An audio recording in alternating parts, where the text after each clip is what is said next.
Pinangalanan ni Justice Secretary Vitaliano Aguirre II, sina dating Senadorang Jamby Madrigal at Congresswoman Marlene Alonte Naguiat bilang mga nasa likod daw ng panunuho lumano sa ilang high-profile inmates na tumestigo laban kay Senadora Laila De Lima. Paraing itinanggi ng dalawang alegasyon. Nakatutok si Tina Panganiban Perez. Mula raw sa testimonya ng mga convicted inmate ng New Bilibid Prison na binigay sa NBI kagabi, isang dating senador at incumbent congressman ang nasa likod ng 100 million peso bribe offer na inalok sa kanila para raw bawiin ang mga sinabi nila ukol sa pagtanggap ni Senator Laila De Lima ng drug money noong Justice Secretary pa ito. Sa unang hirit kaninang umaga, pinangalanan ni Justice Secretary Vitaliano Aguirre ang dalawang miyembro raw ng Liberal Party. Ang senador ay si dating Senador Jamby Madrigal. Ang congressman ay si Linlin Alonte. At gusto nilang mangyari ay yung i-retract or bawiin itong 8-profile inmates, high-profile inmates na ito, ang kanilang salaysay laban kay Secretary De Lima. Dahil dito kakasuhan daw agad ni Aguirre sina Madrigal at Naguiat. Kwento ni Aguirre, pinsan daw ni dating Senator Jamby Madrigal sila Lane Madrigal Martinez na asawa ng isa sa mga drug convict na si Noel Martinez. Sila Lane daw ang inutusan para sagutin ng asawa ang telepono kapag tumawag si Congresswoman Marlene Len Alonte na siya nag-alok ng 100 million pesos na suhol pero di raw tinanggap ng mga convict. Yung pong pagtawag ni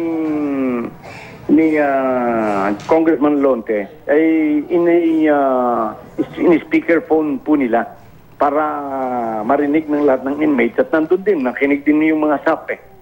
Itinanggi ni Congresswoman Naguiat ang alegasyon ni Aguirre. Una, di raw siya taga-LP dahil lumipat na siya sa PDP laban. Di rin daw siya malapit kay De Lima noon at lalo na kay Jamby Madrigal. I categorically deny the insinuations about my involvement in the so-called bribe or offer to Bilibid inmates to recant their testimonies against Senator Laila De Lima.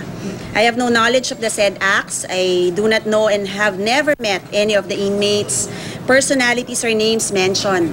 Sir, si Alonte po nag-deny na po. Sir, saan niyo po nakuha yung info, sir, na sinusuhulan yung mga inmates sana? Sino po nagsabi sa inyo, sir? Sir! Sino, sir? Yung mga inmates din, yung mga asawa nila. Oo. Pinabulaanan din ni Jamby Madrigal sa isang pahayagang kwento ni Aguirre. Di rin daw niya kamag-anak sila Lane. Sana raw di pa nasisiraan ng bait si Aguirre, lalo pat mahalaga ang departamentong pinamumunuan nito.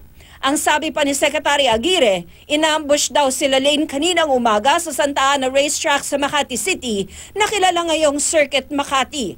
Pinuntahan ng GMA News ang lugar, pero walang alam ang mga nakausap namin.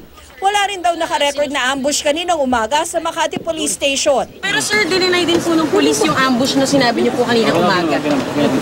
Okay na. Tina Panganiban Perez, Nakatutok, 24 Oras. Nakausap po ng GMA News sa telepono sila Lane Madrigal Martinez. Ayon sa kanya, nasa ospital daw siya ngayon at nagpapagaling dahil sa tama sa balikat matapos daw ma-ambush kaninang umaga.